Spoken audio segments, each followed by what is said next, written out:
나이 들어 누구와 함께 살 것인가? 이 질문 하나가 당신의 남은 인생을 천국으로도 지옥으로도 바꿀 수 있다는 사실을 오늘 밤 당신은 알게 될 것입니다. 우리는 매일 한 살씩 늙어가지만 정작 늙어가는 자신을 어떻게 돌볼 것인가에 대해서는 놀라울 만큼 무관심합니다. 젊은 날에는 죽음도 노화도 남의 이야기처럼 느껴지지요. 하지만 어느 날 문득 거울 속에 비친 자신의 얼굴에서 아버지의 주름을 발견하는 순간 우리는 비로소 깨닫게 됩니다. 아, 나도 늙어가고 있구나 하고 말입니다. 그리고 그 깨달음 뒤에 반드시 찾아오는 질문이 있습니다. 나는 앞으로 누구와 함께 이 남은 날들을 보낼 것인가 하는 것이지요. 이 질문은 단순해 보이지만 그 안에 담긴 무게는 산 하나를 옮기는 것만큼이나 무겁습니다. 왜냐하면 이 질문에 대한 답이 우리의 정서적 안정과 육체적 건강 그리고 삶의 질 전체를 좌우하기 때문입니다. 잘못된 선택은 남은 인생을 고독과 원망의 늪에 빠뜨리고 현명한 선택은 석양처럼 아름다운 노년을 선물해줍니다. 그러니 오늘 밤 이 이야기에 귀를 기울여 주십시오. 먼저 시골에서 평생을 살아오신 어르신들의 이야기부터 시작하겠습니다. 시골에서 한평생 농사를 짓고 자식들을 키워온 분들에게 집이란 단순한 건물이 아닙니다. 그것은 수십 년의 땀과 눈물이 스며든 하나의 우주이자 자기 존재의 증거입니다. 마당에 심은 감나무 하나에도 손때가 묻어있고 담장 및 돌 하나에도 기억이 서려있지요. 이런 분들에게 집을 떠나라고 말하는 것은 영혼의 뿌리를 뽑으라는 것과 같습니다. 하지만 현실은 냉혹합니다. 장성한 자식들은 하나둘 도시로 떠났고 넓은 집에는 부부 둘만 혹은 홀로 남겨진 노인 한 분만 덩그러니 앉아 계시는 경우가 점점 늘고 있습니다. 예전에는 장남이 부모를 모시는 것이 하늘의 도리처럼 여겨졌지만 지금은 시대가 완전히 달라졌습니다. 장남이 군에서 직업 군인으로 뿌리를 내렸다면 그 모든 것을 버리고 돌아오라고 할 수 있겠습니까? 막내가 도시에서 겨우 자리를 잡았는데 그 삶을 접고 시골로 내려오라고 강요할 수 있겠습니까? 우리가 자식을 키울 때 가장 바랐던 것이 무엇이었는지 떠올려 보십시오. 내 하고 싶은 거 하며 잘 살아라, 이것이 우리가 자식에게 해준 가장 큰 축복이었을 것입니다. 그런데 이제 와서 그 축복을 거두어들이며 내 곁에 와서 나를 돌보라고 하는 것은 앞뒤가 맞지 않는 이야기입니다. 그래서 시골에 계신 어르신들께 감히 말씀드립니다. 집은 당신의 성역이니 당신이 지키되 자녀들은 그들의 형편과 시대의 흐름에 따라 흐르게 두시라고요. 자녀가 곁에 있으면 감사히 여기고 멀리 있으면 전화 한 통으로 안부를 챙기며 사는 것이 마음의 건강에 훨씬 이롭습니다. 자식은 하늘이 잠시 맡겨준 선물이지 우리의 노후를 보장해주는 연금 복권이 아닙니다. 자식이 노후 대책이라고 믿는 것은 낡은 재킷 주머니에서 당첨된 로또를 찾는 것만큼이나 허황된 기대일 수 있습니다. 물론 시골의 외로움은 도시와는 차원이 다릅니다. 도시에서는 문만 열면 사람이 넘치지만 시골에서는 이웃집까지 걸어가는 데만 10분이 걸리기도 합니다. 밤이 되면 개 짖는 소리와 벌레 울음 외에는 아무 소리도 들리지 않는 그 적막함이 사람의 마음을 갉아먹습니다. 이런 환경에서 혼자 살아가시는 어르신들이 우울증에 빠지기 쉬운 것은 너무나 당연한 일입니다. 그래서 시골에 계신 분들은 반드시 마을 경로당이나 노인 복지관 같은 곳에 정기적으로 나가셔야 합니다. 사람과 사람이 만나 이야기를 나누는 것 그것만으로도 우울의 그림자를 쫓아낼 수 있습니다. 혼자 밥을 먹는 것보다 누군가와 함께 밥을 먹는 것이 소화도 잘 되고 마음도 따뜻해집니다. 만약 자녀 중 누군가와 함께 살게 되는 상황이 온다면 거기에도 기술이 필요합니다. 정말 기력이 다해 자식의 손길 없이는 한 끼 식사도 어려운 상태라면 어느 정도의 간섭은 감내해야 하겠지요. 하지만 아직 내 발로 걷고 내 손으로 국을 끓일 수 있다면 따로 또 가치의 원칙을 반드시 세워야 합니다. 밥상은 따로 차리되 마음의 문은 열어두는 것이 평화를 유지하는 비결입니다. 명절이나 특별한 날에만 온 가족이 모여 정을 나누고 평소에는 각자의 생활 리듬을 존중하는 것이 서로를 덜 지치게 합니다.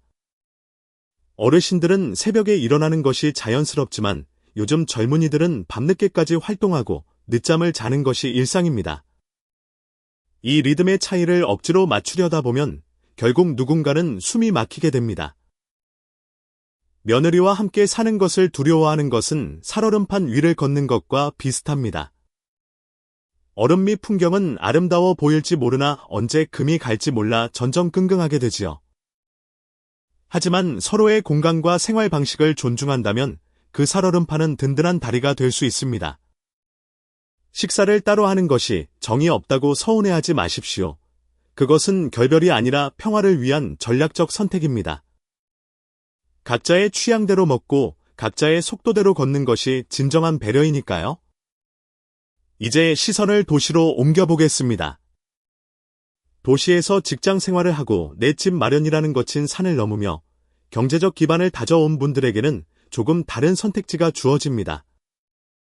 요즘 도시 어르신들 사이에서 가장 각광받는 주거 형태는 초근접 분리거주 방식입니다.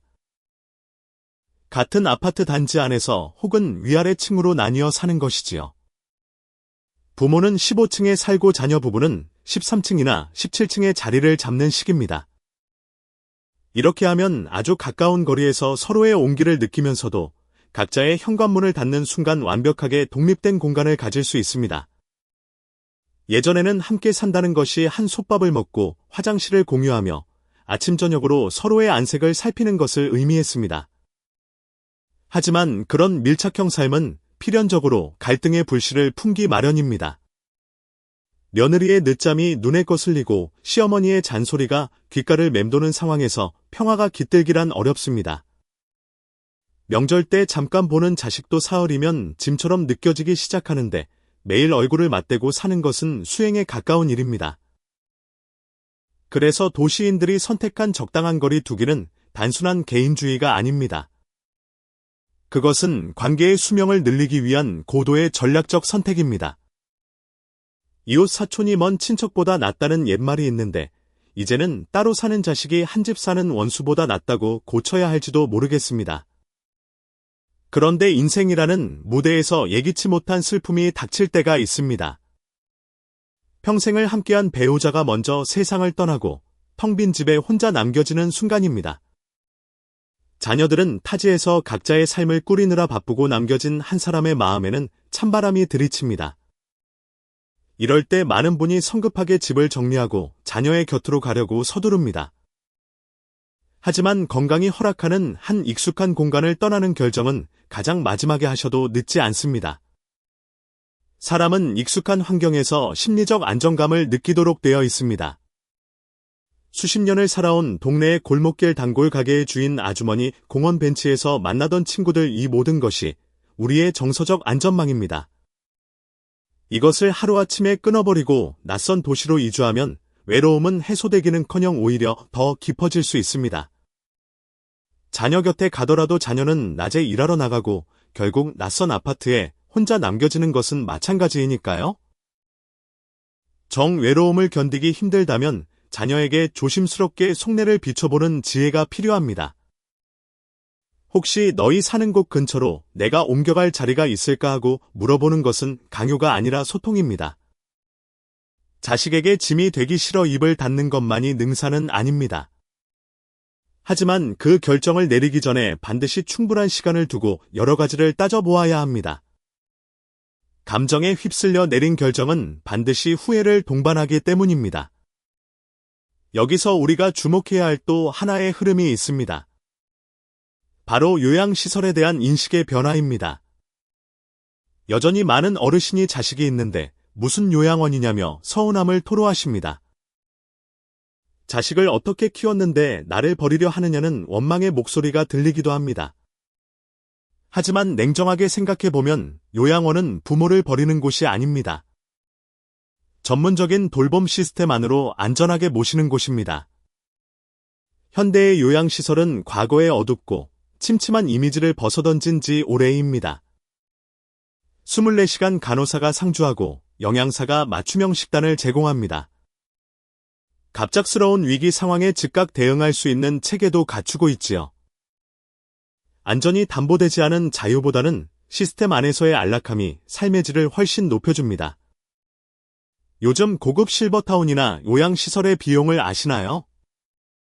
한 달에 수백만 원에서 많게는 1,000만 원을 훌쩍 넘기기도 합니다. 이런 곳에 부모님을 모신다는 것은 자녀가 부모를 외면하는 것이 아닙니다. 오히려 자신의 모든 역량을 쏟아 부모님의 노후를 책임지려는 노력의 산물입니다. 자녀들이 땀 흘려 번 돈으로 부모님의 안락한 여생을 설계해드리는 것도 현대적 의미의 깊은 효도입니다. 자식에게 얹어 살며 서로의 감정을 갉아먹는 것보다 적절한 시설에서 전문가의 케어를 받는 것이 건강한 관계일 수 있습니다. 주말마다 찾아오는 자녀와 웃으며 만나는 그 시간이 매일 부딪히며 쌓이는 스트레스보다 훨씬 귀하지 않겠습니까? 물론 비용이 부담스러울 수 있습니다. 그래서 우리는 젊을 때부터 노후의 거처를 미리 고민해야 합니다. 나는 나중에 어떤 방식으로 나를 돌볼 것인가를 스스로 질문해야 합니다. 자녀에게 모든 것을 의지하겠다는 생각은 위험합니다. 자녀의 삶도 한치 앞을 알 수 없는 폭풍 후 속을 항해하고 있으니까요. 장수마을로 알려진 블루존 사람들의 비결을 아시나요? 그들은 가족과 가깝게 지내면서도 사회적 유대감을 잃지 않는 독특한 공동체를 형성하고 삽니다. 물리적인 합가보다 중요한 것은 심리적인 연결고리라는 뜻입니다. 요즘은 기술의 발전이 효도의 형태도 바꾸고 있습니다. 부모님 댁에 홈카메라를 설치하거나 움직임 감지 센서를 두어 자녀가 실시간으로 안부를 확인하는 방식이 그것입니다.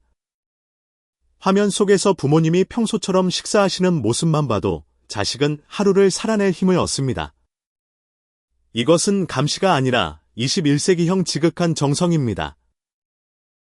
멀리 떨어져 있어도 마음만은 늘 곁에 있을 수 있다는 것이 기술이 가져다준 축복이지요. 적당한 거리는 서로의 아름다움을 발견하게 해주는 렌즈와 같습니다. 누구와 살 것인가라는 고민의 해답은 결국 서로를 힘들게 하지 않으면서도 필요할 때 곁에 있어 줄 수 있는 최적의 거리를 찾는 것입니다. 그것이 아파트 위아래 층이든 30분 거리의 요양시설이든 스마트폰 너머의 영상통화든 상관없습니다. 중요한 것은 우리가 여전히 서로를 사랑하고 있다는 사실 그 자체입니다. 이제 조금 더 밀접한 공간으로 들어가 보겠습니다. 피할 수 없이 한 지붕 아래에서 살아가야 하는 분들을 위한 이야기입니다. 결혼한 자녀와 함께 산다는 것은 방 개수가 늘어나는 문제가 아닙니다. 그것은 서로 다른 두 우주가 충돌하며 생겨나는 거대한 중력의 싸움입니다. 요즘 젊은 부부들이 부모와 합가를 결정하는 가장 큰 이유는 열의 9이 육아 문제입니다. 맞벌이가 일상이 된 시대의 아이를 믿고 맡길 곳은 결국 부모님뿐이니까요. 하지만 여기서 비극이 시작됩니다. 며느리는 유기농 식재료와 수입산 분유의 비율을 따지는데 시어머니가 우리 때는 그냥 된장에 밥 말아 먹여도 다 건강하게 컸다며 개입하는 순간 그 집의 평화는 무너집니다. 가치관의 차이는 서로 다른 운영체제를 강제로 통합하려는 시도만큼이나 충돌이 잦을 수밖에 없습니다. 여기서 명심해야 할 기술은 침묵의 미학입니다. 자식의 부엌과 아이 방에는 주인이 따로 있다는 것을 가슴에 새겨야 합니다. 부모는 자녀가 요청할 때만 도와주는 존재가 되어야 합니다. 사사건건 모든 것을 지휘하는 사령관이 되려 해서는 안 됩니다. 아이가 열이 날 때 봐주실 수 있냐고 물으면 기꺼이 나서고 그 외의 시간에는 한 발 물러서는 것이 고수의 자세입니다. 손주는 우리가 키우는 존재가 아니라 함께 놀아주는 축복의 선물입니다. 우리는 이미 자식을 키우며 충분히 그 고된 세월을 건너왔습니다. 이제 와서 다시 그 무거운 짐을 짊어지려 애쓰지 마십시오. 진화생물학에는 할머니 가설이라는 흥미로운 이론이 있습니다. 인간의 수명이 다른 영장류보다 긴 이유가 할머니들이 손주를 돌봄으로써 종의 생존율을 높였기 때문이라는 것입니다. 하지만 이것이 할머니가 24시간 무급 노동을 해야 한다는 의미는 결코 아닙니다. 지혜로운 할머니는 자신의 건강을 돌보며 적절한 시점에만 개입합니다. 손주에게 맛있는 간식을 만들어 주고 아이가 신이 나서 뛰어다니기 시작할 때쯤 슬며시 부모에게 돌려보내는 여유가 합가 생활의 핵심입니다. 좁은 집에서 여러 세대가 부딪힐 때 가장 큰 적은 방치된 감정입니다. 자녀 부부에게는 둘만의 시간과 공간이 절대적으로 필요합니다. 아무리 집이 좁더라도 그들의 방문 너머는 침범하지 말아야 할 성역입니다. 가끔은 오늘은 우리가 아이를 볼 테니 둘이 나가서 영화라도 보고 오라고 말해 주십시오. 그런 작은 배려가 쌓여 고부 갈등이라는 난제를 푸는 열쇠가 됩니다.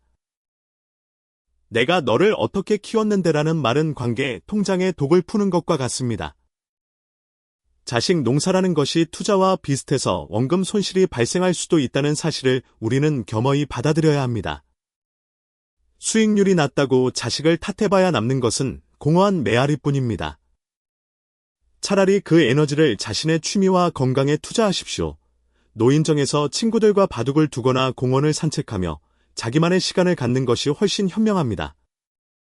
부모가 자기 삶을 즐겁게 꾸려나갈 때 자녀들은 비로소 부모를 짐이 아니라 닮고 싶은 인생의 선배로 바라보게 됩니다. 가족이라는 공동체는 때로 삐걱거리는 낡은 수레와 같습니다. 하지만 그 수레가 굴러가는 이유는 바퀴들이 서로의 간격을 유지하며 축을 중심으로 돌기 때문입니다. 함께 산다는 것은 그 간격을 유지하는 기술을 배우는 과정입니다. 며느리의 요리가 서투르더라도 나 때는이라는 말 대신 요즘은 배달도 참 잘 되더라라고 맞장구를 쳐주는 센스가 필요합니다. 아들이 늦게 귀가해도 왜 이제 오냐는 타박 대신 고생했다는 한마디를 건네는 여유가 관계를 살립니다. 누구와 사느냐보다 중요한 것은 어떤 온도로 관계를 유지하느냐입니다. 한 집에 살아도 마음이 멀면 남보다 못하고 떨어져 살아도 마음이 닿아 있으면 늘 곁에 있는 것과 같습니다. 어쩔 수 없이 함께 살아야 한다면 부디 서로의 영혼의 작은 틈새를 허락하십시오. 그 틈으로 신선한 공기가 드나들어야 관계는 썩지 않고 푸르게 유지됩니다. 이제 우리 삶에서 가장 원초적이고도 깊숙한 곳으로 들어가 보겠습니다. 바로 부부의 잠자리 이야기입니다. 누구와 살 것인가를 고민할 때 가장 먼저 떠오르는 대상은 당연히 평생을 약속한 배우자입니다. 그런데 요즘 노년 부부들 사이에서 뜨거운 감자로 떠오른 화두가 있습니다. 바로 각방 쓰기입니다. 옛 어르신들은 부부는 한 이불을 덮고 자야정이 안 떨어진다고 말씀하셨지요. 하지만 그 말을 고지고대로 따르다가는 정보다 건강이 먼저 떨어질 수 있습니다. 부부가 나란히 누워 잠드는 모습은 영화에서는 아름답지만 현실은 다릅니다. 좁은 침대 위에서 벌어지는 이불 쟁탈전과 소음 전쟁은 결코 낭만적이지 않습니다. 부부가 각방을 쓰는 것이 관계의 종말을 의미할까요? 저는 결코 그렇지 않다고 생각합니다. 오히려 수면의 질을 높여 낮 시간의 관계를 더욱 건강하게 만드는 현명한 선택이 될 수 있습니다. 옆에서 전기톱을 돌리는 듯한 남편의 코골이를 견디며 아침을 맞이했을 때 상대의 얼굴이 아름다워 보일 리가 없습니다. 수면 부족은 뇌의 인내심을 관장하는 영역의 기능을 떨어뜨립니다. 사랑으로 극복하기에는 우리의 뇌세포가 너무 연약하다는 뜻이지요. 19세기 빅토리아 시대 영국에서는 부부가 각자 침대를 쓰는 것이 위생적이고 현대적인 상류층의 상징이었다는 사실을 아시나요?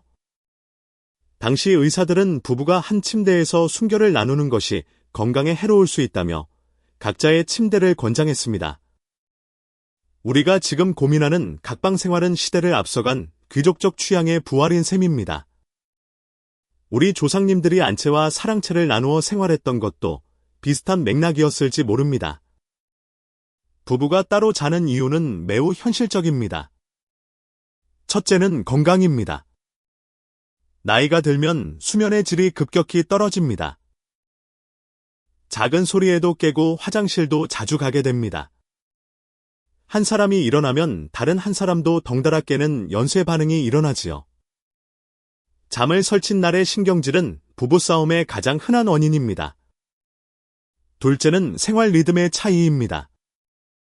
남편은 밤늦게 유튜브를 보고 싶어하고 아내는 일찍 잠들고 싶어합니다. 한 공간에 있으면 한 명은 반드시 희생해야 합니다. 불 꺼라 조용히 해라라는 잔소리가 오가는 순간 안방은 쉼터가 아니라 전쟁터가 됩니다. 셋째는 개인 공간에 대한 갈망입니다. 나이가 들수록 자기만의 공간이 필요해집니다. 누구의 방해도 받지 않고 오롯이 나로 존재할 수 있는 공간이 주는 평온함은 무엇과도 바꿀 수 없습니다. 각방을 쓰면 침대에서 과자를 먹으며 영화를 봐도 눈치 볼 사람이 없습니다. 새벽 3시에 일어나 명상을 해도 비난받지 않습니다. 각자의 방을 갖는 순간 옆에서 짜증의 대상이던 배우자가 다시 소중한 사람으로 돌아올 기회를 얻게 됩니다. 하지만 주의할 점이 있습니다. 각방 쓰기가 벌주듯 이루어져서는 안 됩니다. 싸우고 나서 홧김에 이불 보따리를 들고 나가는 것은 단절이지 해결이 아닙니다. 반드시 서로의 건강과 행복을 위해 대화로 합의된 상태에서 시작해야 합니다. 서로를 사랑하기 위해 각자의 수면권을 보장하자고 세련되게 제안해 보십시오. 그리고 낮 시간에는 거실에서 충분히 소통하고 애정을 표현해야 합니다. 각방을 쓰더라도 마음의 문까지 잠가버리면 안 됩니다. 가장 무서운 것은 각방을 쓰는 것이 아니라 옆방에 누가 있는지조차 잊어버리는 무관심입니다. 가끔은 배우자의 방에 노크하고 들어가 차 한 잔 마실래요 하고 물어보십시오. 연애 시절의 설렘은 어쩌면 그 짧은 복도를 건너는 순간에 다시 피어날지 모릅니다. 따로 자느냐 같이 자느냐는 형식의 문제입니다. 중요한 것은 그 결정이 서로의 존엄성과 휴식을 존중하는 과정에서 나왔느냐 하는 것입니다. 평생 타인을 위해 내어주기만 했던 우리가 이제 자신에게 편안한 잠이라는 사치를 허락하는 것은 잘못이 아닙니다. 그것은 자신을 사랑하고 배우자를 배려하는 가장 현대적인 실천입니다. 어둠 속에서 홀로 깨어 있어도 외롭지 않은 이유는 옆방에서 들려오는 규칙적인 숨소리가 여전히 당신의 세계를 지탱하고 있기 때문입니다. 이제 오늘 이야기의 마지막이자 가장 아프고 예민한 주제 앞에 서 보겠습니다. 앞서 우리는 어디서 누구와 어떻게 살 것인가에 대해 여러 방안을 찾아왔습니다. 하지만 현실에는 이 모든 평화를 한순간에 무너뜨리는 위험한 복병이 숨어 있습니다. 바로 노년의 일탈이라 불리는 불청객입니다. 나이가 들면 지혜가 깊어지고 성품이 온화해질 거라 기대하지만 현실은 정반대를 보여줄 때가 많습니다. 젊어서 점잖고 성실하던 남자가 어느 날 갑자기 철없는 사람처럼 변해버리는 경우를 우리는 종종 봅니다. 평생 쌓은 명성을 한순간에 일탈로 날려버리는 일도 드물지 않습니다. 왜 어떤 남성들은 은퇴 후 그토록 위태로운 길을 걷게 되는 걸까요? 가장 큰 원인은 역설적이게도 한가함에 있습니다. 젊은 날에는 가족을 먹여 살리기 위해 전쟁 같은 하루를 보냈습니다. 딴 생각을 할 틈이 없었지요. 하지만 60대에 접어들어 자식들은 떠나고 일터에서도 물러나면 그토록 갈망하던 자유가 독이 되어 돌아옵니다. 한가하면 쓸데없는 짓을 한다는 옛말처럼 남는 시간을 감당하지 못하는 영혼은 자극적인 탈출구를 찾게 됩니다. 인류학자들에 따르면 고대 부족 사회에서 남성 노인은 사냥 능력을 잃으면 지혜를 전수하는 역할을 맡았다고 합니다. 역할이 분명할 때는 일탈이 적었습니다. 하지만 현대 사회에 은퇴한 남성에게는 뚜렷한 역할이 주어지지 않습니다. 집에서는 아내의 눈치를 보고 밖에서는 갈 곳이 없는 이 상실감이 사람을 허무의 구렁텅이로 몰아넣습니다. 특히 집이 좁으면 문제는 더 심각해집니다. 좁은 아파트에서 자녀 부부와 손주까지 함께 살면 프라이버시는 사라집니다. 시아버지는 밤마다 화장실 가는 것조차 미안해하며 숨을 죽이고 살게 됩니다. 이런 주거 빈곤이 오래되면 사람은 집 밖으로 눈을 돌리게 됩니다. 좁은 집은 단순히 불편한 것이 아니라 누군가의 정신을 파괴하는 감옥이 될 수 있습니다. 그렇다면 우리는 어떻게 이 위기를 건너야 할까요? 답은 작은 역할을 찾는 데 있습니다. 아파트 경비든 마트 관리든 동네 자원봉사든 무엇이든 좋습니다. 사람이 사람을 만나고 자신이 필요한 존재임을 확인하는 그 시간들이 우리를 위기에서 건져 올립니다. 아내분들께도 부탁드립니다. 남편을 돈 벌어오던 기계에서 퇴직한 짐으로 취급하지 말아 주십시오. 당신이 있어서 든든해라는 말 한마디가 얼마나 큰 힘이 되는지 모릅니다. 남자는 자존심이라는 무대 위에서 평생을 싸워온 존재입니다. 그 한마디 응원만 있으면 다시 일어서서 성실한 삶을 이어갈 수 있습니다. 칭찬 한 번이면 온 집안 청소를 해줄 수 있는 단순한 생명체가 바로 남자라는 말이 우스갯소리만은 아닙니다. 누구와 살 것인가라는 질문의 마지막 퍼즐은 결국 나 자신과 어떻게 살 것인가로 완성됩니다. 외로움이 나를 갉아먹게 두지 말고 그 고독을 벗삼아 내면을 가꾸는 시간을 가져보십시오. 좁은 방 안에서도 책을 읽고 사색을 즐길 줄 아는 사람은 밖의 헛된 유혹에 흔들리지 않습니다. 사랑하는 여러분, 오늘 밤 곁에 있는 남편 혹은 아버지의 뒷모습을 한번 따뜻하게 바라봐 주십시오. 그 넓던 어깨가 좁아진 것은 가족을 지탱하느라 세상의 모든 비바람을 혼자 맞았기 때문일 것입니다. 지금은 조금 고집스럽고 서툴러 보일지라도 그 안에 여전히 가족을 사랑하는 마음을 품고 있는 그를 우리가 먼저 안아 주어야 합니다. 우리의 인생은 거대한 드라마와 같습니다. 청년기의 열정과 중년기의 치열함을 지나 이제 우리는 평온한 마무리를 준비해야 할 때입니다. 그 마무리의 주인공은 다름 아닌 여러분 자신입니다. 누구와 살든 어떤 공간에 있든 여러분의 마음이 풍요롭다면 그곳이 바로 낙원입니다. 부디 타인에 대한 원망보다는 나 자신에 대한 긍정이 가득하기를 바랍니다. 사랑하는 이들과의 건강한 거리가 주는 평온함이 여러분의 노년을 빛내주기를 소망합니다. 인생의 저녁 노을은 결코 슬픈 풍경이 아닙니다. 그것은 하루를 열심히 살아낸 사람에게만 허락된 가장 화려하고도 고요한 축복입니다. 누군가와 함께 있든 홀로 잠자리에 들었든 여러분은 결코 혼자가 아닙니다. 오늘 밤 이 이야기가 따뜻한 담요가 되어 여러분의 어깨를 감싸주기를 바랍니다. 내일 아침 창가로 스며드는 햇살이 새로운 희망을 가져다 줄 것입니다. 이제 무거운 생각은 잠시 내려놓으십시오. 천천히 눈을 감고 심장의 고요한 울림을 느끼며 편안한 잠의 세계로 나아가시기 바랍니다. 여러분의 내일은 오늘보다 조금 더 눈부시고 조금 더 따뜻한 하루가 될 것입니다. 깊고 달콤한 안식의 시간 속으로 빠져드십시오. 밤의 고요함이 여러분을 지켜줄 것입니다.